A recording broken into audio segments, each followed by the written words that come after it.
안녕하세요, 테크가 즐거운 인테크입니다. 오늘은 블루투스 헤드폰, 그 중에서도 오버이어 타입 중에서 노이즈 캔슬링을 가진 제품들이 어떤 식으로 라인업이 꾸려져 있는지, 지금 산다면 어떤 제품을 얼마에 사면 좋을지까지 한번 추천을 드려보도록 하겠습니다. 아래도 대기 중인 친구들이 상당히 많습니다. 제가 블루투스 헤드폰을 많이 모으기도 했고 좋아하기도 하고 많은 제품을 좀 사용을 해봤는데요, 지금 여기에 깔려있는 제품들이 가장 좀 대중적이고 내가 블루투스 헤드폰을 하나 사야겠다라고 했을 때 먼저 떠오르는 제품들일 거예요. 특히 소니보스 같은 경우는 가장 많은 분들이 찾는 브랜드이기도 하고 현재 지하철이나 버스에 가서 보면은 가장 많이 보여지는 헤드폰입니다. 제나이저 모멘텀 같은 경우도 많이 사용을 하시지만 아무래도 소니보스에는 약간 밀리는 모양새를 보여주고 있고요. 가장 아래쪽에 있는 AKG의 N9 하이브리드 같은 경우가 최근에 발매를 해서 진짜 실력기인데 그렇게 많이 알려져 있지 않은 그런 제품이라고 생각이 들어요. 일단 구매 기준 가격으로 출시 가격은 그보다 조금 높지만 우리가 지금 현재 구매할 수 있는 가격 대비로 보스에서는 QC 일반 버전이고요, AKG N9 하이브리드가 20만원 극후반이면 현재 구매를 할 수가 있습니다. 두 가지 제품으로 사실 비교를 하면 N9 하이브리드가 오히려 한 체급 위에 있는 제품이라는 생각이 들어요.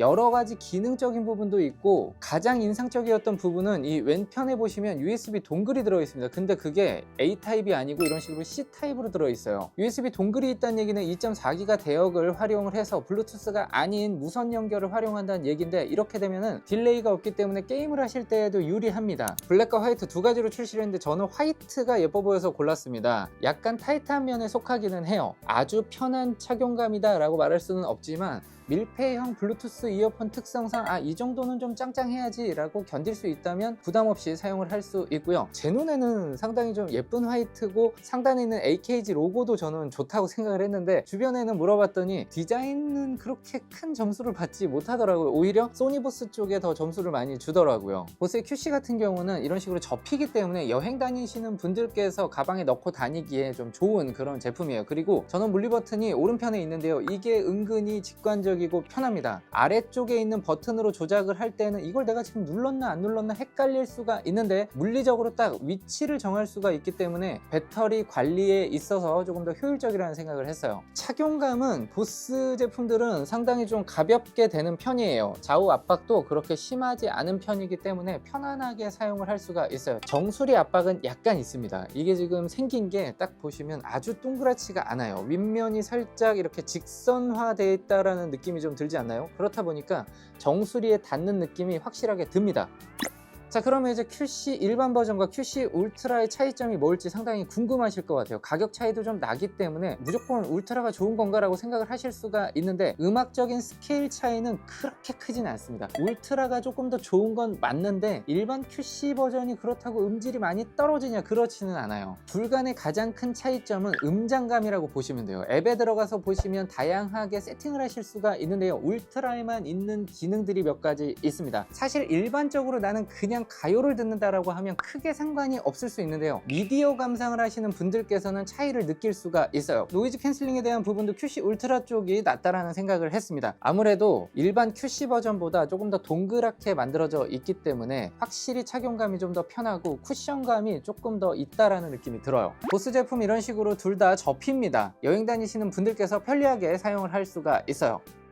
소니의 1000X 시리즈는 지금 마크 5까지 나와 있는데요, 마크 1 때부터 굉장히 유명했던 제품입니다. 이때 처음에 3종으로 나왔는데 헤드폰이 가장 큰 히트를 쳤고 마크 5에 오면서 풀체인지가 좀 됐는데 4에 대비해서 가벼워진 무게와 디자인적으로도 좀 더 심플해진 게 많은 분들이 선택하고 계시더라고요. 여태까지 썼던 헤드폰 중에서 가장 가벼운 느낌을 주고요, 장시간 착용을 했을 때에도 분명히 이거는 오래 쓸 수 있겠다라는 생각이 들어요. 자, 그런데 이어컵 안쪽이 상당히 깊이감이 별로 없어요. 이렇게 보시면 바로 차이가 좀 느껴지시죠? 그렇다 보니까 귀가 좀 큰 분들은 귀하고 이 안쪽이 닿을 수가 있어요. 이게 상당히 좀 불편할 수 있습니다. 예전에는 사실 소니보스의 디자인적인 측면에서 좀 비슷비슷했었는데 이제는 다른 컨셉을 가지고 나와서 보스는 조금 더 컬러를 다양하게 가지고 가고 있고 소니는 좀 더 뭔가 가볍고 편안한 이미지를 가지고 나왔어요. 소리에 대한 비교까지 좀 해봐야 할 것 같은데요, 보스 QC 울트라 같은 경우는 조금 더 스케일감 있는 음악을 들려주고요, 소니는 조금 더 편안한 음악을 들려줘요. 근데 이거를 조금 좋게 얘기를 한 거고, 해상도면으로 보면 소니 1000X 마크 5 같은 경우는 좀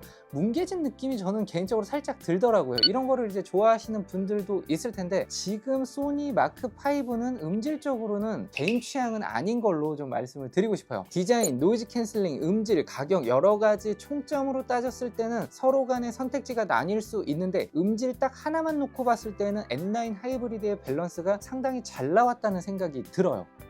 자, 그리고 모멘텀 4인데요, 제 생각에는 약간 비운의 헤드폰 느낌이 살짝 있습니다. 제가 봤을 때 출시 당시에는 디자인이 상당히 좀 예쁜 편에 속했거든요. 컬러감도 괜찮아요. 그런데 지금 트렌드에는 약간 올드하다라는 평가를 받더라고요. 제 눈에는 여전히 예쁘기는 해요. 이 패브릭 재질도 괜찮고 이 컬러감도 투톤 매칭이 나쁘지 않은데, MZ세대 쪽에 물어봤더니 이거는 뭔가 나쁘진 않은데 아주 예쁘다라는 생각이 들지는 않는다라고 합니다. 그리고 모멘텀 4 같은 경우는 여러 가지 이슈가 있었던 걸로 기억을 합니다. AKG보다는 약간 압박감이 적지만 나름 있어요. 모멘텀 4가 처음 나왔을 때는 착용감이 상당히 좋다라고 생각을 했었는데, 그 이후에 출시된 제품들이 워낙 착용감 좀 좋게 만들다 보니까 상대적으로 모멘텀 4가 가지고 있던 장점들이 조금 희석이 된 느낌. 모멘텀 4의 경우에는 40만원 중반 정도에 출시를 했던 것 같은데, 지금은 30만원 초반까지 내려와 있는 것으로 보여집니다. 그렇다고 보면 출시할 때는 QC 울트라 그리고 1000X 마크 5 모멘텀 4가 같은 라인이었다면, 지금 구매할 수 있는 가격으로 보자면 소니하고 보스가 상단에 위치해 있고 모멘텀이 그 사이에 있고 AKG하고 QC 일반 버전이 이렇게 레이어드가 되어 있다라고 볼 수가 있어요. 자, 이 중에서 저한테 얼마면 이 제품을 살래라고 묻는다면, AKG N9 하이브리드는 20만원 후반대에 들어오면 저는 구매해도 되는 가격이라고 보여집니다. QC 일반 버전은 20만원 중반, 모멘텀 4도 20만원 후반 정도면 한번 사볼만 하지 않나 생각이 들고요. 소니 1000X 마크 5 같은 경우는 30만원 중후반 정도에는 구매하면 괜찮을 것 같고요. QC 울트라 같은 경우는 색상별로 가격이 다른 시절이 있었는데, 지금은 대부분 가격이 맞춰져 있더라고요. 40만원 초반이 일반 가격이고 30만원 중후반까지 온다면 구매할 수 있는 가격이라고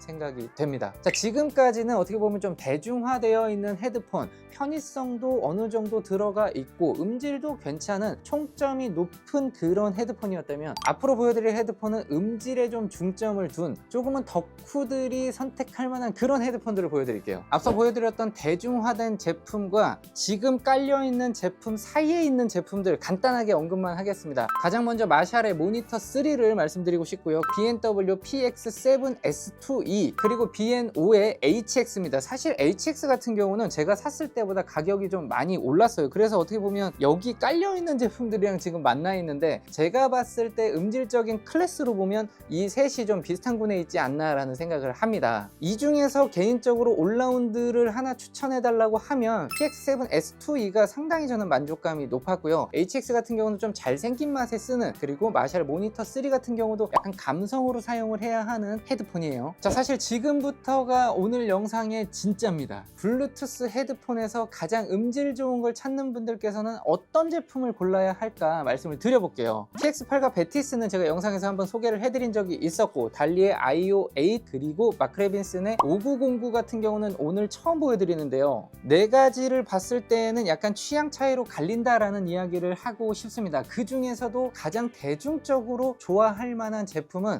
개인적으로는 베티스인 것 같아요. 베티스 같은 경우는 제가 예전 영상에서도 음질 1등입니다 라고 말씀을 드렸는데, 이 가격대에서는 여전히 음질 1등입니다. 얘가 지금 출시 가격이 100만원이 훌쩍 넘는 가격으로 나왔는데, 여러 가지 사정상 지금 이제 60에서 70만원대에 대부분 판매가 되고 있죠. 이 가격대에서는 사실 적수가 없는 소리가 나옵니다. 밸런스부터 시작해서 중고음, 저역 다 좋아요. 딱 하나 안 좋은 게 디자인 때문에 탈락하는 경우가 많이 있습니다. PX8의 경우도 요즘에는 가격이 좀 많이 내려왔습니다. 그래서 선택지에 넣고 고민을 할 만한 제품은 맞아요. PX8은 약간 음질적으로 좀 편안한 음색을 가지고 있어요. 예전에도 제가 세단 같다라는 표현을 했는데 여전히 그러합니다. 조금 고급스러운 디자인과 편안한 사운드를 듣고 싶다라고 하면 B&W PX8도 굉장히 좋은 선택지가 될 수 있어요. 자, 베티스는 약간 착용감에 압박감이 살짝 있습니다. 체급이 워낙 좀 나가는 헤드폰이기 때문에 어느 정도는 마음을 먹고 사용을 하셔야 돼요. PX8의 경우에도 착용감은 상당히 좀 편안한 편에 속합니다. 좌우 압박감은 이 정도면 무난한 편이고요. 정수리 압박도 이 정도면 크게 문제가 될 곳이 없어요. 마크레빈스 5909 같은 경우는 하만 인터내셔널에 속해 있기 때문에 AKG의 N9 하이브리드의 상위 호환 느낌이 나요. 실제로 딱 들었을 때 음색 자체가 뭔가 개운한 느낌이 있다. 저역도 상당히 제대로 떨어지는 느낌이 있는데 이 제품도 편의성이 살짝 아쉽죠. 여러 가지 측면에서 사용 러닝타임도 좀 떨어지는 편이고, 가장 안 좋은 점이 저는 이 착용감이 좀 너무 빡세다라는 느낌이 들어요. 음악을 몇 곡 듣다 보면은 약간 불편하다라는 느낌이 들었어요. 하지만 음질적인 측면에서는 고음 성향을 좋아하시는 분들께서는 확실히 매력적으로 느낄 만한 제품입니다. 자, 그리고 달리 아이오8, 이거는 이제 구독자분께서 추천을 해주셔서 지금 제가 대여를 받은 제품인데요. 이 제품 제가 사용을 해봤더니 일단 생김새가 이 HX를 좀 고급스럽게 만들었다라는 느낌이 들고요. 음질도 상당히 중후한 맛이 있어요. 저역의 좀 무게감이라고 표현을 해야 될 정도로 단순한 양감이 아니라 바디감이 있게 훅 떨어집니다. 근데 그게 굉장히 매력적이에요. 이 제품은 좀 특징적인 게 측면에 있는 부분이 버튼입니다. 대부분 터치를 지원하거나 아니면 이 사이드에 버튼을 두곤 하는데 이 부분은 저는 굉장히 인상적이었고요. 테두리면에 있는 위아래가 볼륨 버튼이고요. 가운데 있는 버튼이 재생 일시정지, 그리고 다음 곡 이전 곡을 컨트롤할 수 있는 인터페이스예요. 이 제품에 대한 자세한 리뷰는 제가 다음번에 또 한번 말씀을 드릴게요.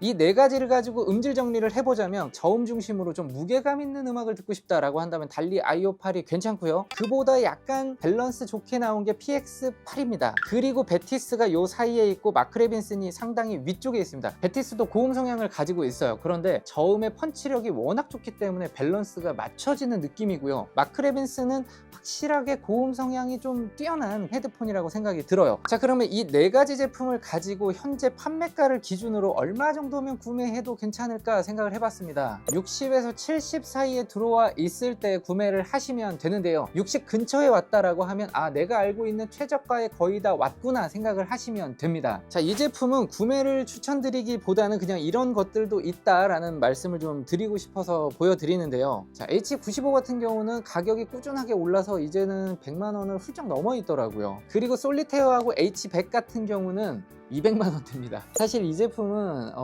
공구나 어떤 특가가 없다면 특별히 제가 구매를 해보셔라 라는 이야기를 드리기는 조금 어려운 가격대입니다. 하지만 헤드폰의 끝장을 보고 싶다, 그 중에서도 나는 무선 헤드폰 중에서 진짜 고급스러운 애들을 써보고 싶어 라고 한다면 H95는 그래도 좀 대중적인 느낌이 살짝 있다고 보고, 솔리테어하고 H100을 비교를 하자면 이 둘은 좀 성향이 많이 다릅니다. H100은 8 헤드폰급의 음장감이 나오는 건 맞아요. 듣고 있다 보면은 이게 헤드폰에서 이런 소리도 들을 수가 있구나 라는 느낌이 들어요. 그런데 200만 원이잖아요. 이 정도 소리가 또 나와야 되는 게 아닐까라는 생각도 들고요. 솔리테어 T 같은 경우는 섬세한 음을 듣는 분들에게 정말 좋은 헤드폰이고요. 듣고 있다 보면 마음도 좀 편안해지는 그러한 편안함을 줘요. 그래서 이 둘은 각자의 영역이 있는 헤드폰이라는 생각이 듭니다. 오늘 출연한 헤드폰만 해도 지금 14종으로 파악이 되고 있는데요. 이 제품 이외에도 정말 많은 헤드폰들을 사용을 해왔고 음향 감독을 한 10년 정도 했거든요. 그러한 경험을 바탕으로 여러분들의 가이드를 좀 드려봤는데요. 그 중에서도 제가 가장 좋아하는 베티스, 이 제품 제가 처음 리뷰 의뢰를 받았을 때 대여 조건으로 왔었거든요. 근데 제가 너무 마음에 들어서 구매를 해버렸어요. 유선 헤드폰을 사용하시다가 편의성 때문에 무선으로 넘어와서 음질 때문에 고민하시는 분들이라면 사실 베티스면 그냥 저는 끝난다고 생각합니다. 그분들을 위해서 베티스 특가를 가지고 왔습니다. 베티스가 사실 출시한 지 몇 년 된 제품인 건 맞는데 블랙 컬러는 작년에 처음 나왔습니다. 저도 그래서 블랙 나온 거 보고 못 참고 샀거든요. 근데 지금까지 제가 음질 위주로 음악 감상을 하고 싶다라고 하면 여전히 가장 먼저 손이 가는 게 베티스입니다. 저는 이 디자인도 포칼의 헤드폰을 원래 좋아했던 사람이에요. 일리어, 유토피아 다 사용을 했던 사람 입장에서 전혀 문제가 될 게 없는 디자인이고 착용감이고 음질이어서 이 정도 가격이면 이제 그만 참고 구매하셔도 될 것 같다는 생각이 듭니다. 저와 같은 분들께서는 더보기란 참고해서 구매까지 이어가 보셨으면 좋겠고요. 소개했던 제품들에 대해서 궁금한 점이 있다고 하면 댓글로 문의를 해주세요. 제가 체험을 해보고 또 답변 드리도록 하겠습니다. 오늘 영상은 여기까지 하도록 하겠습니다. 감사합니다.